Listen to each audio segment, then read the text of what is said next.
దేవుని నామానికి మహిమ కలుగును గాక. ప్రభువైన యేసుక్రీస్తు నామములో మీ అందరికీ నా హృదయపూర్వకమైన వందనాలు తెలియజేసుకుంటున్నాను. యాకోబు రాసిన పత్రిక 1వ అధ్యాయము 12వ వచనం మనం చదువుకుందాము. శోధన సహించువాడు ధన్యుడు, అతడు శోధనకు నిలిచిన వాడై ప్రభు తన్ను ప్రేమించిన వారికి వాగ్దానము చేసిన జీవ కిరీటము పొందును. శోధన నిజంగా ఆత్మీయ జీవితంలో చాలామంది కూడా ఇప్పుడున్న పరిస్థితుల్లో శోధనలో పడిపోతూ ఉన్నారు. శోధన అంటే దేవునికి ఆయాస్కరమైన క్రియలు మనం చేయకుండా దేవుని మీద విశ్వాసం కలిగి దేవుని వెంబడిస్తూ దేవుడిని సేవిస్తూ ఎక్కడ కూడా పాపంలో పడిపోకుండా మనకు ఉన్న విశ్వాసాన్ని చేతపట్టుకొని దేవుని నామానికి మహిమార్థంగా జీవించటమే శోధన.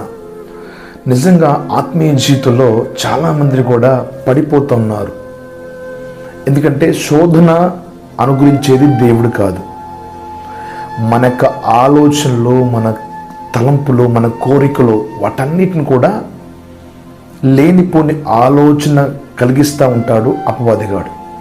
కాబట్టి మనం ఎంత మాత్రం కూడా శోధనకి లోను కాకుండా దేవుని మీద విశ్వాసం కలిగి దేవుడి కొరకు మనం బ్రతుకుతూ ఎన్ని శ్రమలు వచ్చినా, ఎన్ని ఇరుకులు వచ్చినా, ఇబ్బందులు వచ్చినా, ఎన్ని ఒడిదడుకులు వచ్చినా కూడా వాటన్నిటిని మనం జయిస్తూ, శోధనలో పడిపోకుండా మనం వాటన్నిటిని జయిస్తూ దేవుని నామానికి మహిమార్థంగా మనం జీవిద్దాం.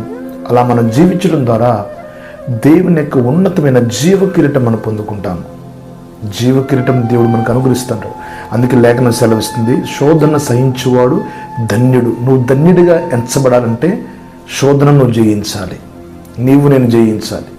కాబట్టి మన శోధన చేద్దాము, దేవుని నామానికి మహిమార్థంగా మనం జీవిద్దాం. అట్టి భాగ్యము దేవుడు మనకు అనుగ్రహించును గాక. God bless you. దేవుడును దీవించి ఆశీర్వదించి ఫలింపచేయును గాక. ఆమేన్, ఆమేన్, ఆమేన్.